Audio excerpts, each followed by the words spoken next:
Setelah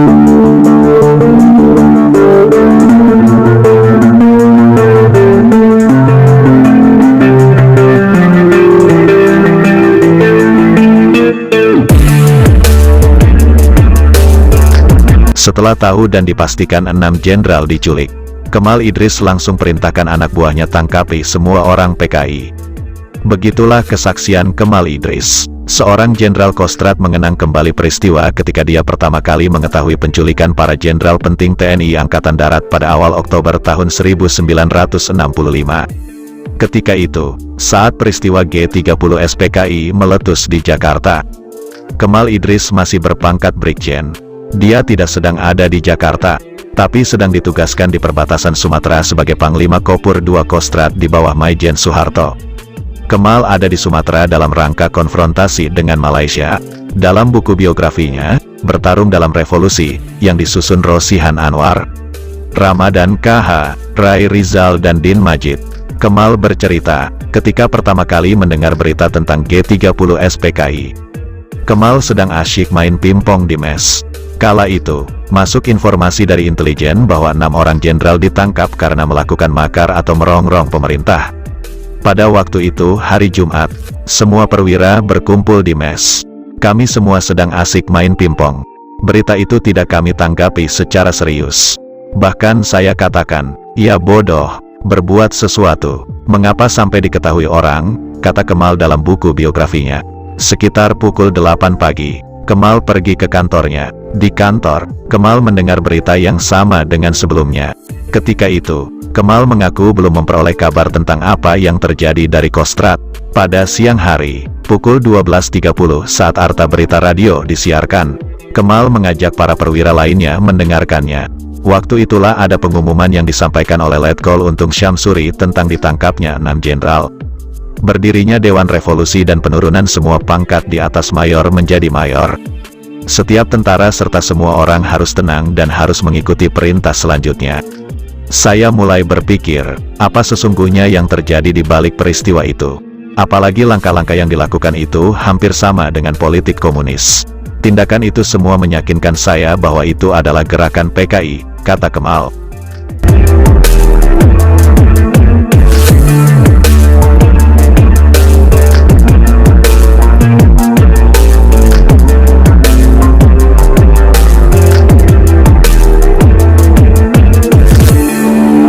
Setelah mendengar pengumuman Letkol Untung, Kemal lalu memerintahkan beberapa anak buahnya mencari hubungan dengan Medan. Sampai setengah jam berusaha mencari hubungan, tapi tidak berhasil. Dalam hati saya, mungkin Medan telah dikuasai oleh PKI atau telah terlibat dalam gerakan ini. Kemudian saya instruksikan untuk menyiapkan tentara dengan 3 jeep lengkap dengan senjata menuju Medan, kata Kemal. Masih menurut Kemal, tiap jeep diisi oleh 5 orang. Sebelum berangkat ke Medan, Kemal memerintahkan semua anak buahnya berkumpul dan melihat kepadanya. Saat itulah mereka saya perintahkan mengikuti apa yang saya lakukan. Kepada anggota pasukan yang tinggal di markas saya ingatkan jika belum ada kabar dari saya hingga pukul 16.30. Seluruh pasukan berangkat ke Medan menyusul saya. Berarti Medan telah diduduki oleh komunis. Saya tunggu kalian di sana. Demikian amanat yang saya sampaikan kepada mereka sebelum berangkat ke Medan, tutur Kemal. Kemal melanjutkan ceritanya. Menurut Kemal, perjalanan dari tebing tinggi ke Medan ditempuh dalam waktu 2 jam. Tiba di sana sekitar pukul 14.30. Kemal dan anak buahnya langsung menuju markas Koandasum yang dipimpin oleh Jenderal Moko Ginta. Ketika turun dari mobil, Kemal mengingatkan anak buahnya, jika terdengar tembakan, kalian juga ikut menembak. Kemal masih ingat, dia masuk ke markas Koandasum dikawal 3 orang anak buahnya yang lengkap. Siap menembak, anak buahnya tinggal menarik pelatuknya saja, termasuk granat dalam kantong celana.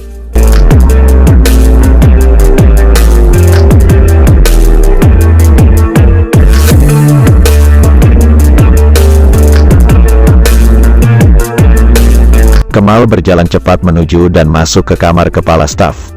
Waktu itu dijabat oleh Brigjen Sobiran. Kemal ingat, ketika dia masuk, Brigjen Sobiran berada di sana seorang diri. Sobiran, apa sih yang terjadi? Kemal bertanya. Saya tidak mengerti, Kem. Sejak dari tadi saya mencari hubungan dengan Jakarta, Tapi tidak dapat. Sementara itu Moko Ginta ikut rapat bersama Subandrio, jawab Sobiran.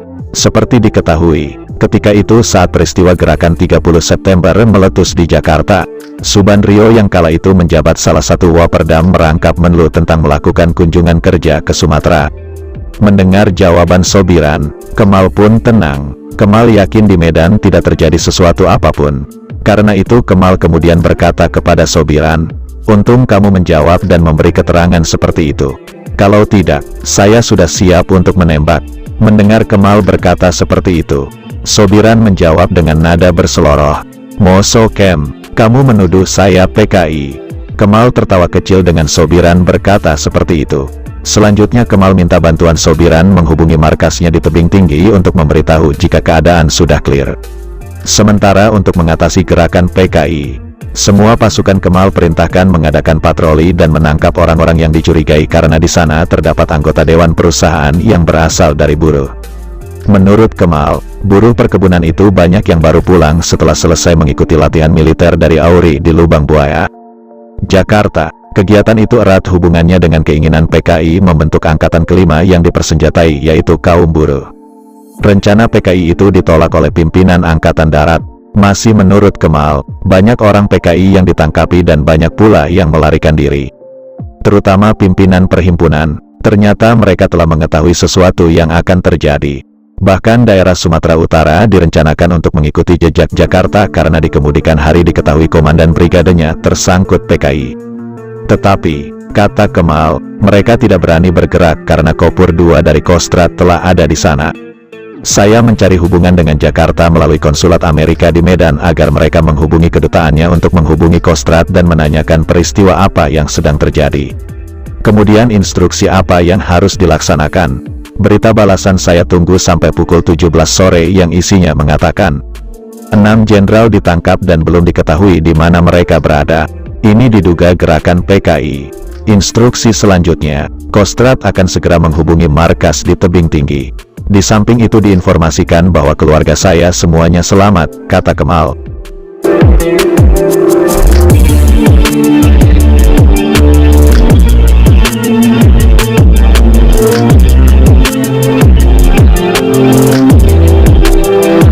Adapun para jenderal yang diculik itu adalah Jenderal Ahmad Yani, Donald Ishak Panjaitan, MT Haryono, S. Parman, Sutoyo Siswomiharjo, Suprapto dan Letu Pierre Tendean. Ajudannya Jenderal Abdul Haris Nasution. Segera saya kembali ke Tebing Tinggi dan memberikan instruksi yang lebih tegas.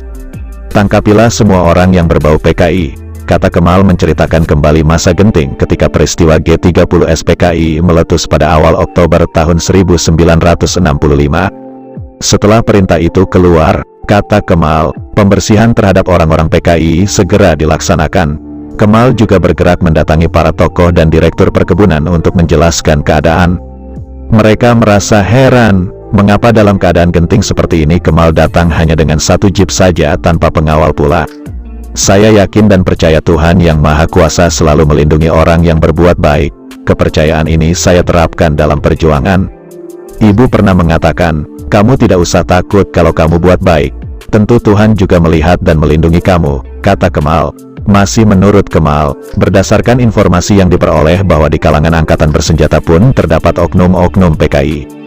Oleh karena itu selama 3 hari 3 malam diadakan pembersihan. Perwira yang terlibat segera diamankan dan dikembalikan ke Jawa untuk ditahan. Sementara itu akan datang pula batalion tambahan dari Yogyakarta yang diberitakan mereka tersangkut PKI. Saya mencari jalan bagaimana caranya melucuti mereka. Langkah pertama yang saya lakukan ialah setibanya mereka di Medan, mereka ditempatkan berjauhan dari kampung maupun perkebunan, tetapi di tempat yang terpencil. Di sana dipasang tenda untuk tempat mereka nginap dan beristirahat tanpa diberi tugas apapun. Saya sudah kontak Moko Ginta agar ia segera mengirimkan panser dan artileri guna melucuti mereka yang baru datang itu, kata Kemal. Lalu, setelah itu, semua perwira dari batalion yang baru saja tiba di Jawa itu dikumpulkan di markas dengan alasan akan diberikan briefing terkait dengan tugas dalam persiapan ke perbatasan Malaysia. Waktu itulah mereka dilucuti dan dilakukan interogasi sesuai dengan daftar nama yang telah diperoleh. Mereka tidak melawan dan diawasi dengan ketat sehingga tidak dapat kontak dengan yang lain. Sementara yang lain yang tidak mempunyai pimpinan dan tidak mengenal medan serta masyarakat sekitarnya. Sekalipun tidak semua terlibat, mereka segera meletakkan senjata tanpa mengadakan perlawanan. Interogasi dilakukan kembali untuk mengetahui para tokoh atau pentolan-pentolannya sesuai dengan yang terdapat dalam daftar. Yang tersangkut dimasukkan kam dan kemudian diangkut dan dikembalikan ke Jawa. Ada beberapa orang yang melakukan bunuh diri daripada kembali ke daerah asal, kata Kemal.